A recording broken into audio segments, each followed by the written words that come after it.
Vez a paz do Senhor para a igreja. Vamos novamente abrir nossas Bíblias na leitura devocional do início do culto e estaremos lendo o versículo de número 9, ou seja, segunda carta de Pedro, capítulo 3, no versículo 9. Segunda carta de Pedro, no capítulo de número 3, versículo 9. Todos os irmãos acharam? Amém?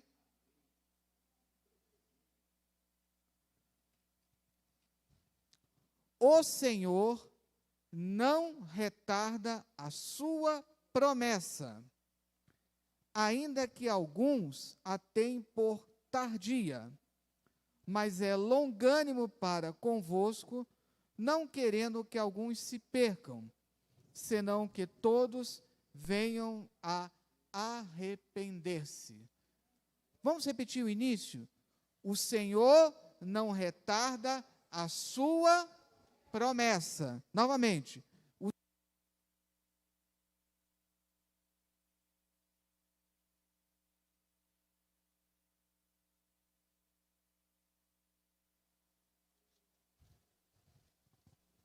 Som. Não, estava funcionando.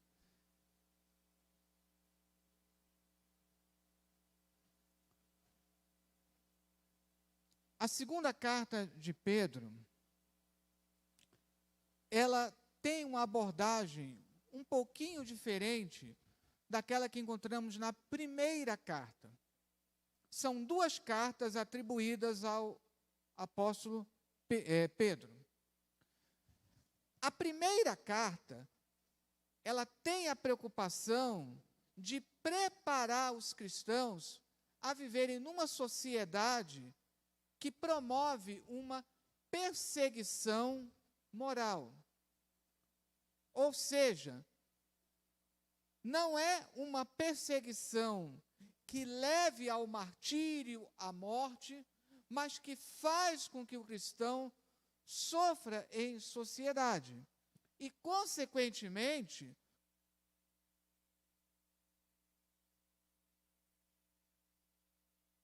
se apresenta como uma instrução para aqueles que estão para se batizar, ou aqueles que estão começando a carreira cristã.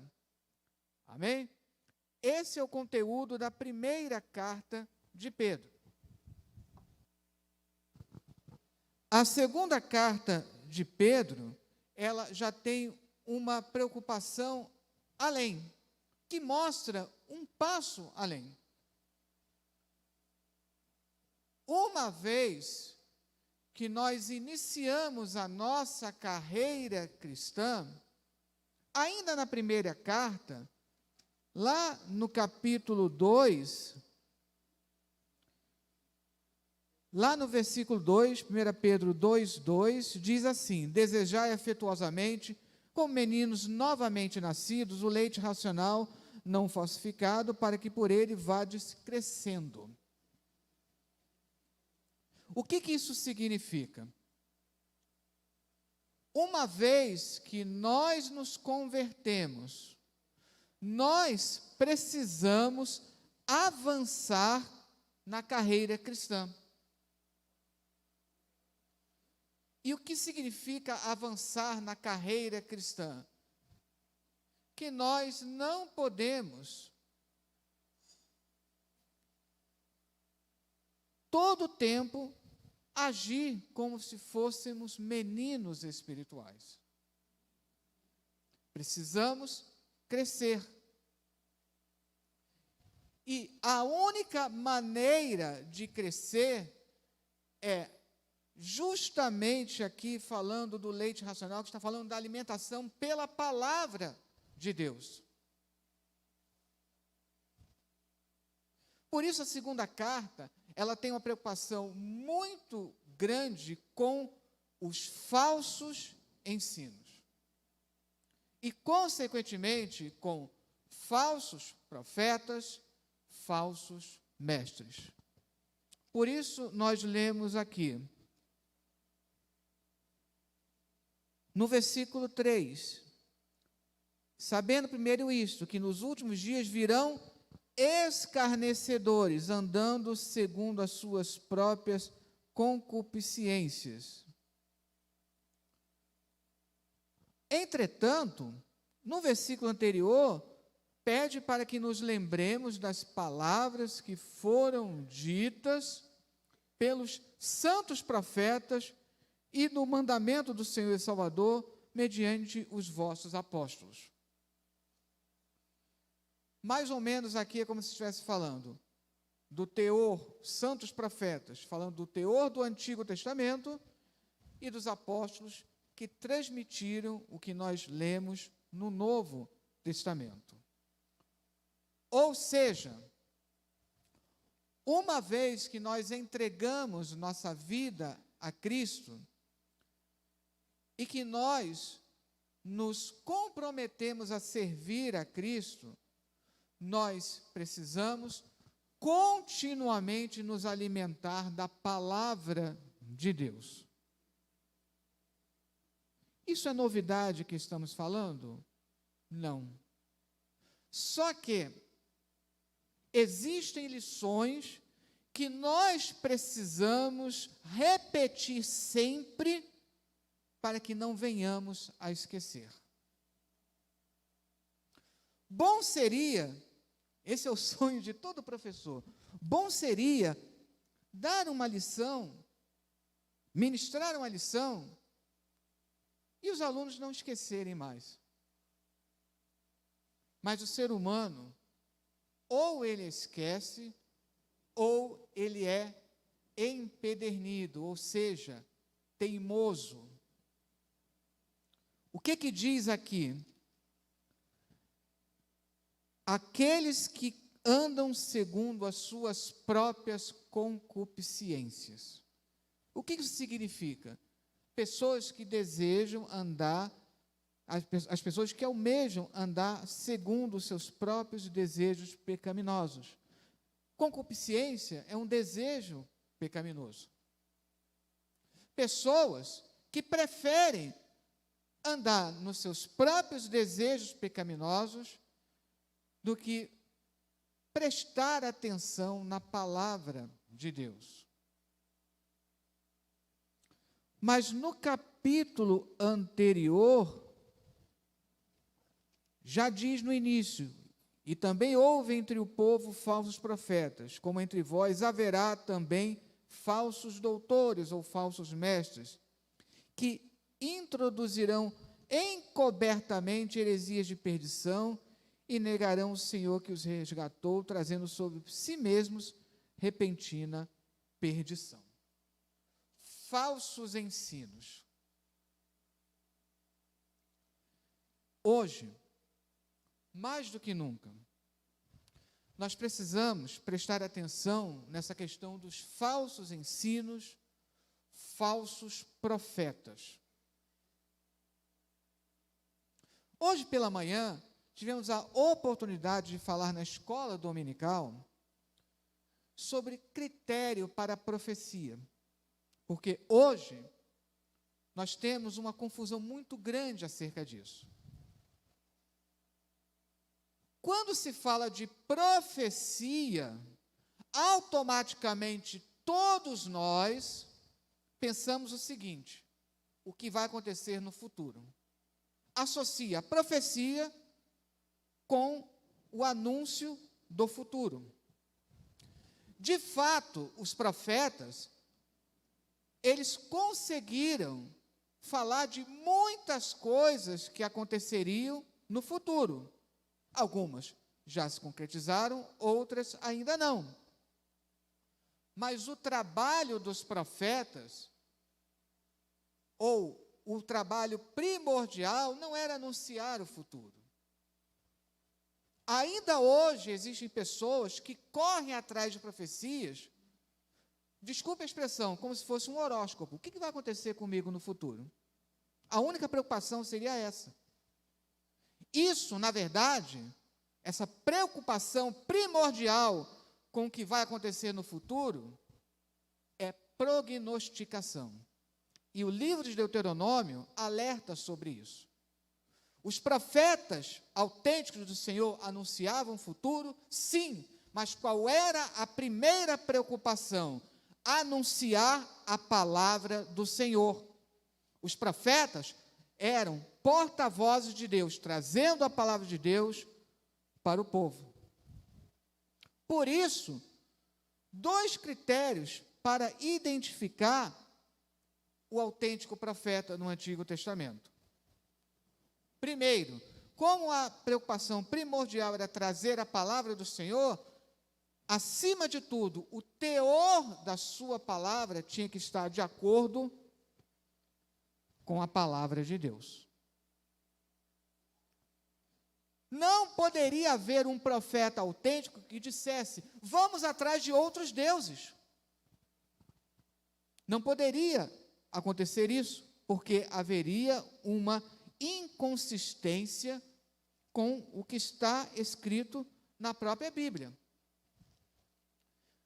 Mas, como os profetas, em segundo lugar, também incluíam o anúncio do que estava por vir, qual era o segundo critério, então?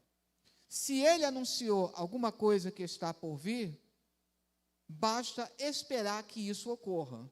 Se ele anunciou que algo ocorrerá, se isso ocorrer, foi palavra de Deus. Se não ocorrer, não era palavra de Deus.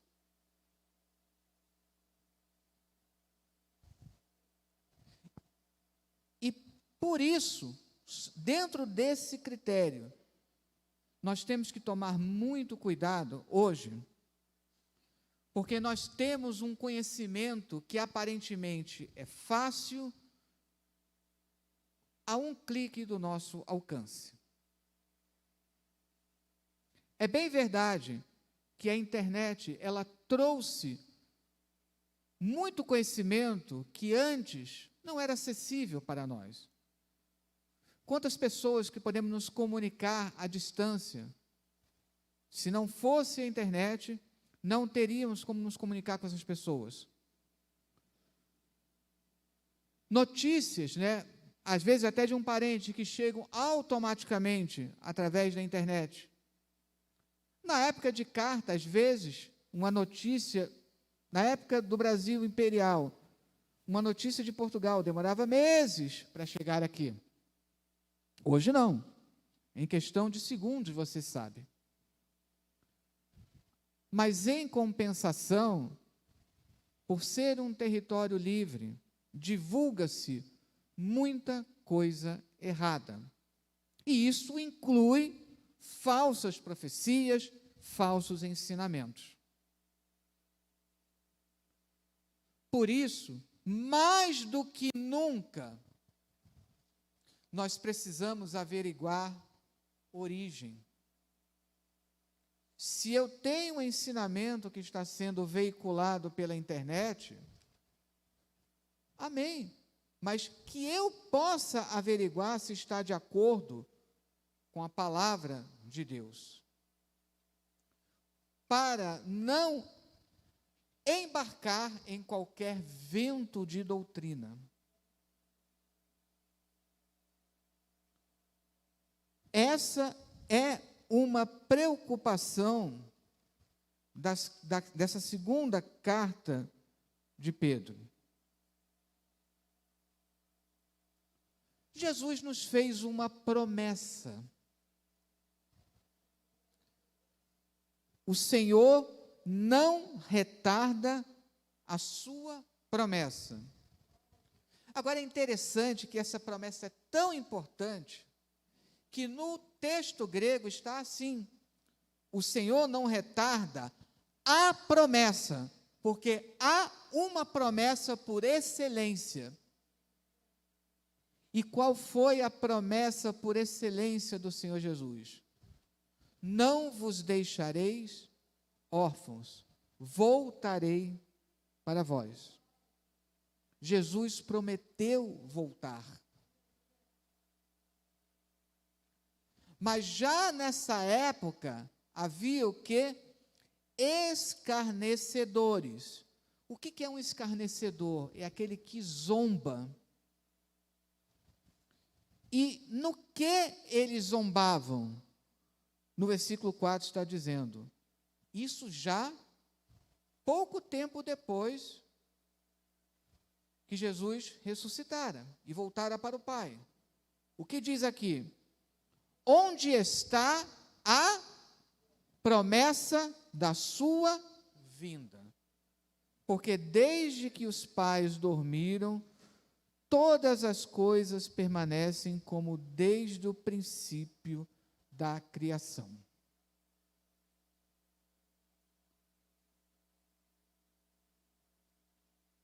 E automaticamente, nós pensamos nos sinais da vinda de Jesus.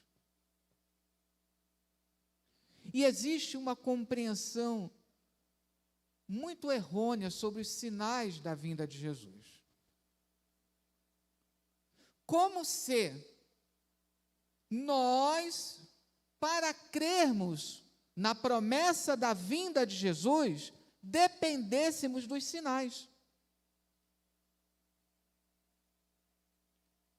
O que o Senhor Jesus disse? Ouvireis de guerras e rumores de guerras. Porém, isto ainda não é o fim. Ou seja, sempre existiram guerras. Não, mas agora as guerras são mais violentas. Já tivemos uma guerra que durou mais de 100 anos. Já tivemos 2 guerras mundiais.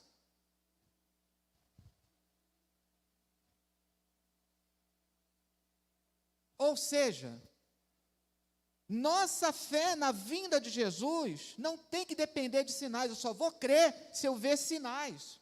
Jesus criticou isso. Vocês só vão crer se verem sinais. E o que Jesus respondeu? O único sinal que será dado é o do profeta Jonas.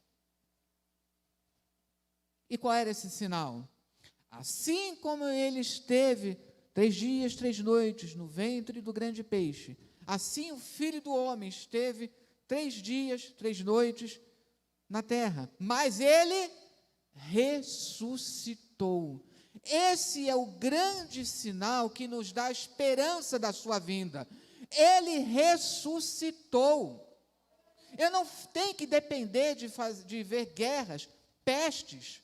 Sim, nós estamos passando por uma grande pandemia, mas ela não foi a maior que já afetou a humanidade.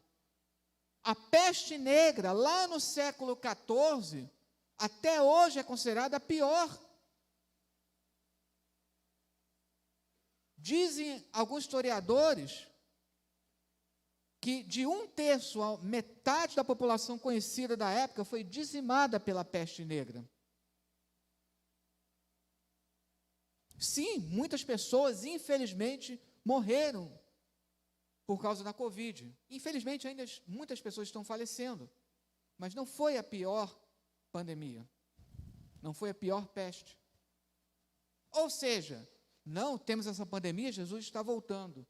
Jesus, ele voltará segundo a sua perfeita vontade, que não depende de nós.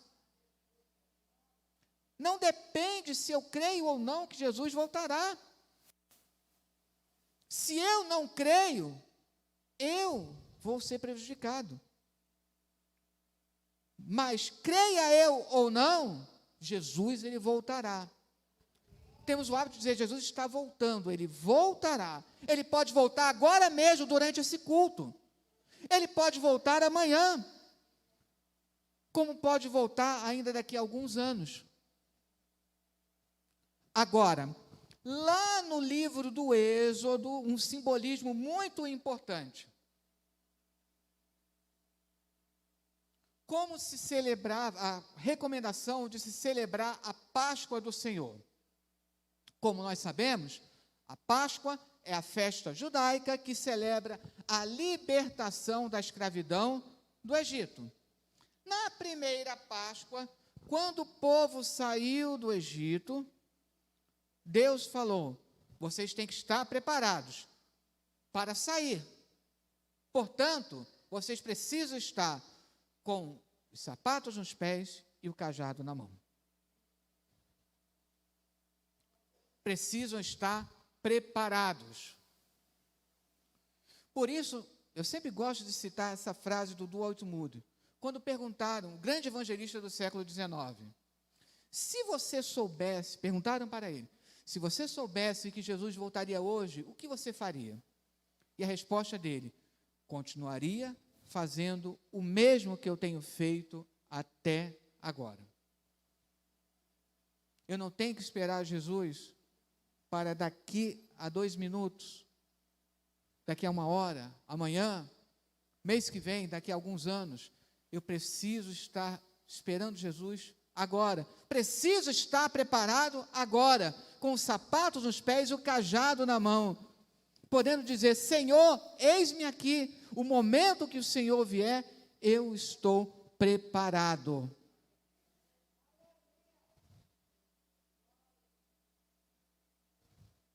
Por isso, eu não tenho que me deixar abalar por esses escarnecedores que dizem, onde está a promessa da sua vinda? Desde que nossos pais dormiram, todas as coisas permanecem, como desde o princípio da criação.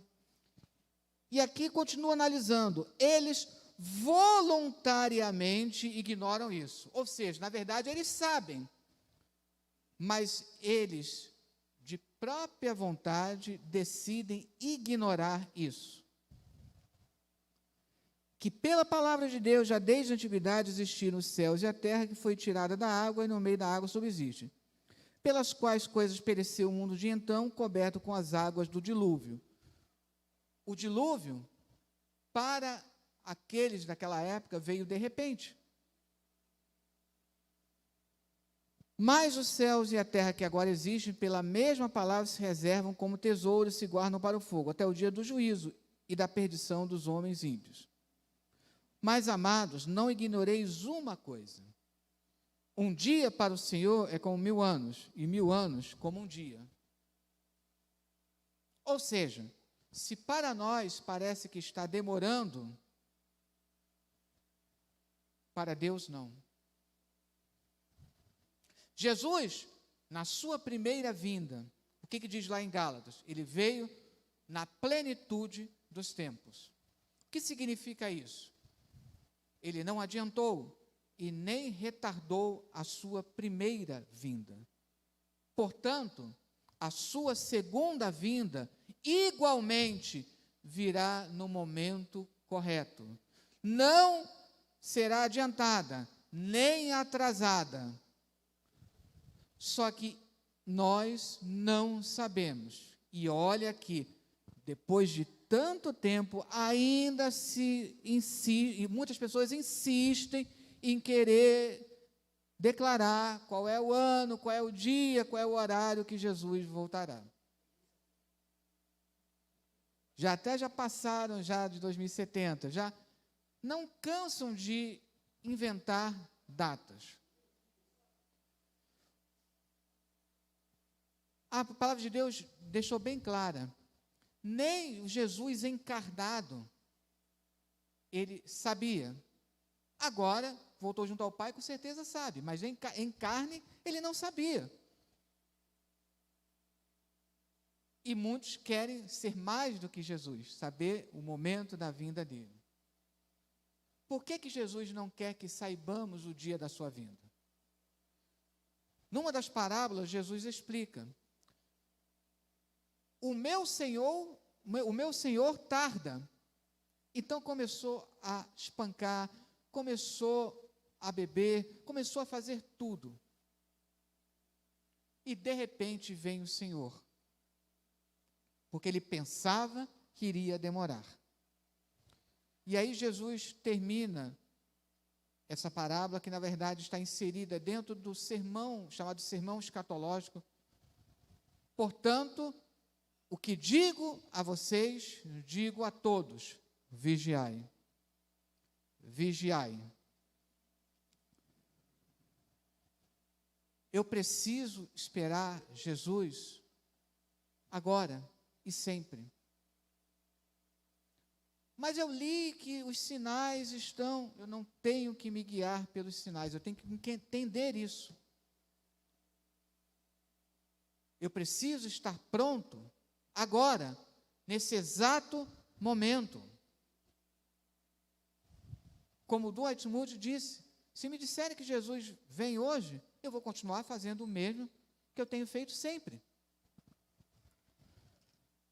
Agora, ainda que alguns a tenham por tardia, se alguns insistem em achar que a promessa de Jesus é tardia, existe um momento, existe uma razão de ser. O que diz aqui?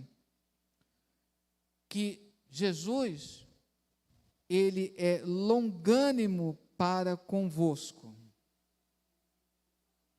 Volto a dizer, Jesus, ele não adianta e nem retarda a sua vinda, mas se para nós parece que ele tarda, então devemos lembrar que o Senhor, ele é longânimo. O que quer dizer isso? O Senhor tem uma grande paciência, porque ele é misericordioso, porque ele não quer que alguns se percam, senão que todos venham a arrepender-se. Jesus, ele quer que todos tenham a oportunidade de conhecer a sua palavra. Também não convém, como alguns dizem, se eu deixar de pregar, eu estou retardando a volta de Jesus. Não.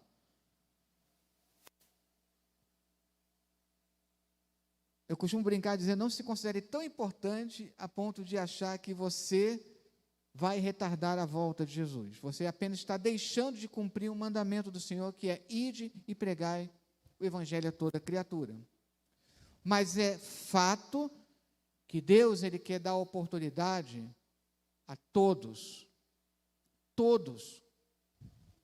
Não existe ninguém que eu possa dizer, esse não tem jeito, esse não adianta pregar.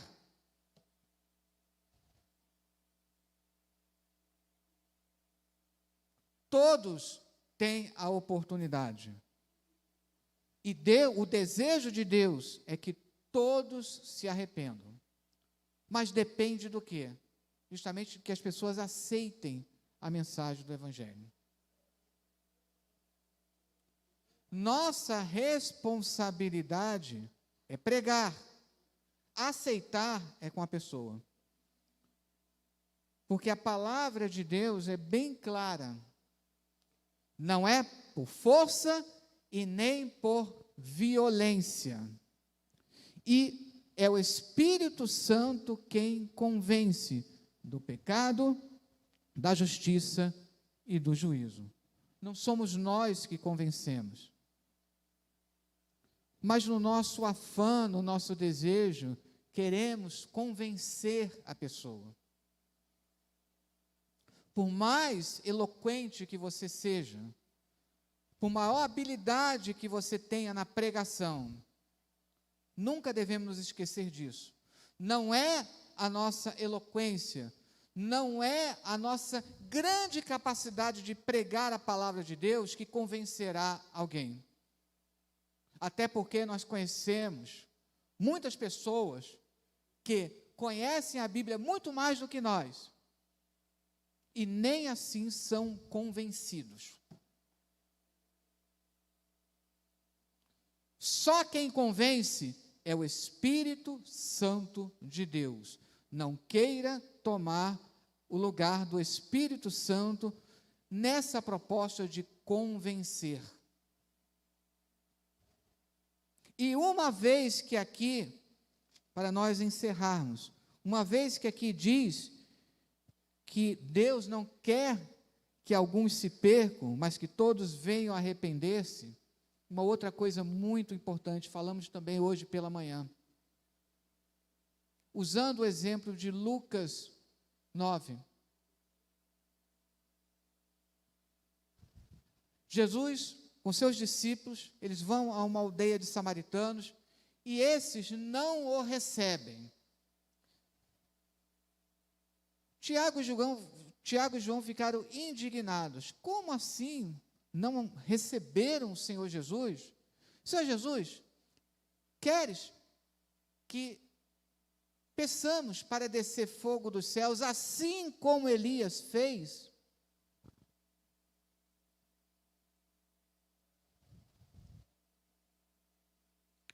E falamos que em 2 Reis, capítulo 1, onde mostra isso, havia um outro contexto. Ali, a vida, estavam querendo levar o profeta de Deus, não era para fazer um interrogatório, não. A vida do profeta estava em risco. Era um outro contexto. No caso daqueles samaritanos, não havia risco de vida. Tão somente era a indignação dos apóstolos, e eles estavam manifestando um desejo de vingança. No entretanto, o que Jesus disse?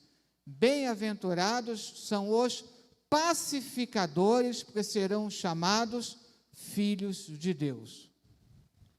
Outros podem promover guerra, mas eu não posso promover guerra. Não, mas é moda hoje promover guerra, por exemplo, na internet, difamando, caluniando, etc. e tal. Mas eu não vou fazer isso, porque eu fui chamado para ser pacificador. Bem-aventurados são os pacificadores, porque serão chamados filhos de Deus. Eu sou crente, mas a minha mão ainda não se converteu. E o que o Senhor Jesus disse? Se alguém te ferir na face direita, oferece a outra. Não adianta dizer para o Senhor Jesus, só mais um pouquinho, que eu vou sair só um pouquinho da tua graça, depois eu retorno para resolver lá com aquela pessoa. Não, não foi isso que o Senhor Jesus disse. Por isso, o Senhor Jesus respondeu para Tiago e João, vós não sabeis de que espírito sois, porque o Filho do Homem não veio destruir a alma dos homens, mas veio salvar. Por isso que eu sempre digo, muito cuidado com o que nós andamos escutando. Precisamos conferir se está de acordo com a palavra de Deus, para que nós possamos manter a nossa integridade. Voltando ao que dizemos no início, eu me converti, pronto, eu não preciso aprender mais nada, não preciso progredir. O culto de domingo, a pregação, sim, é uma pregação evangelística, mas às vezes nós corremos o risco de dizer, não, a pregação então é só para quem não se converteu ainda. Esquecemos que nós precisamos ser alimentados continuamente com a palavra do Senhor. Ou você se alimenta apenas uma vez e depois não come mais? Não precisamos nos alimentar diariamente? Assim é com a palavra de Deus.